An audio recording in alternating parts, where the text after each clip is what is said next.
Good evening, bonsoir.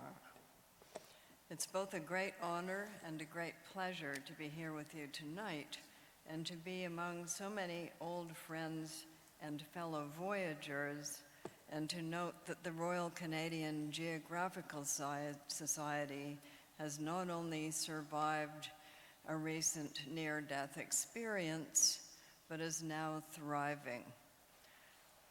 Let's hope that sunny ways lie ahead for it.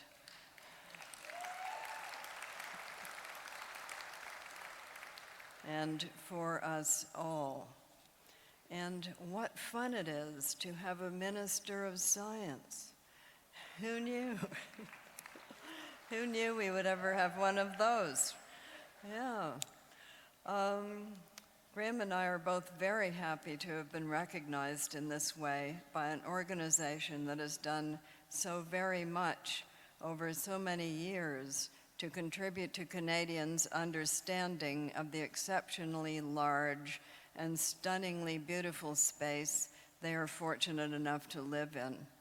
It's true that the population tends to clump along our country's southern border, but it's also true that anyone who travels outside the cities soon learns the truth of Northrop Frye's old saying that Europe is haunted by time, but North America is haunted by space. It really takes a lot of space in Canada to get from here to there. Perhaps that's why Canada has always been a pioneer in communications technologies and in media theory. We had to figure out how to connect with one another over long distances, first by water, then by rail and telegraph and telephone lines, and now via the internet. We're said to be the most connected country in the world. In its more comic version, that Canadian insight about its large spaces has produced the excellent hit song by the Arrogant Worms called Canada's Really Big. When asked in other countries, such as New York, to explain Canada to an audience that may not know very much about it, I always begin with this song. How helpful are those immortal lines? The mountains are really pointy, the prairies are not, the rest is kinda lumpy, but boy have we got a lot.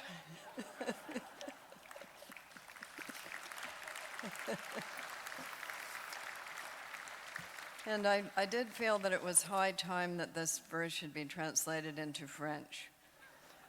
So here is my translation. Les montagnes sont très pointues, les prairies non plus, le reste est comme ci, comme ça, mes secrets, nous avons beaucoup.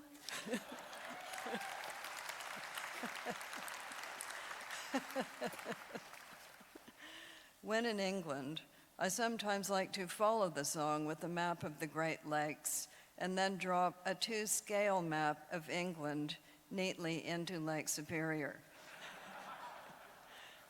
It puts things in perspective.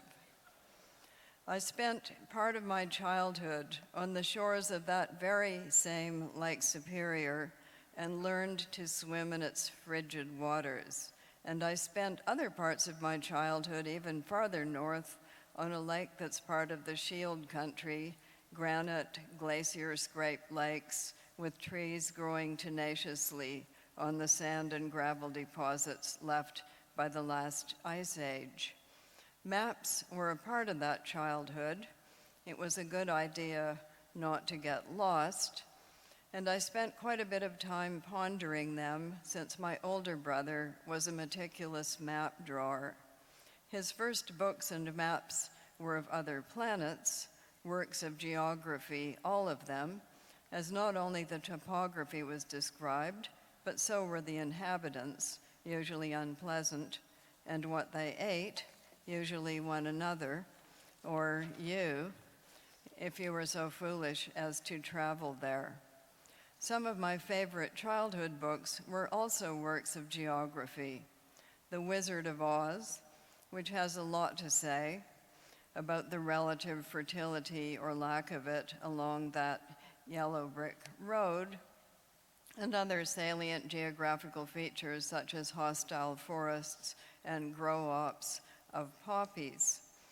And Gulliver's Travels, which is similarly preoccupied with topographical features and comes supplied with handy maps and useful descriptions of the inhabitants, their landscapes, and what they eat, whether Lilliputian breakfasts or gigantic dinners. All of this prepared me for the book tour traveling I was later to do. It's either no food at all or way too much food at every stop along the way. It's a favorite dodge of magazines to ask their contributors the following question: who would you most like to be stranded with on a desert island? They think you'll pick someone whose conversation might amuse you, but I've read too many accounts of explorers adrift on ice floes or stranded in blizzards and boiling their own footgear to be much interested in that. The first time I chose Lord Baden-Powell, founder of the Boy Scouts, who would at least be able to rub two sticks together, identify the edible mushrooms, and strangle a rabbit or two. Recently, and assuming the desert island to be more tropical, I chose Caliban from Shakespeare's play The Tempest.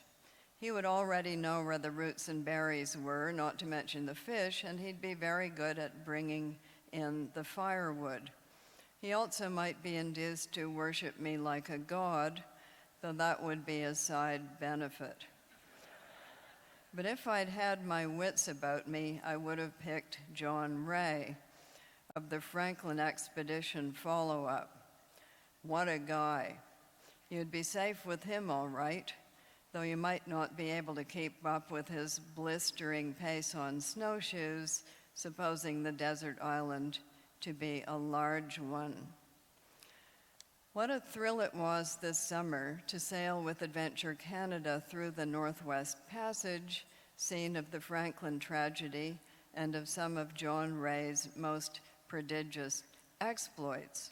And what an even larger thrill it has been for the Royal Canadian Geographic Society to have participated in the expedition to discover the sunken Erebus right about where the Inuit and John Ray said it would be.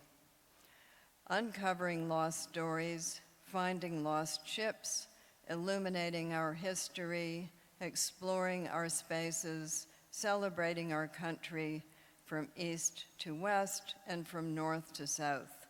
This is what the Royal Canadian Geographical Society does so well. Long may it flourish. And thank you once again.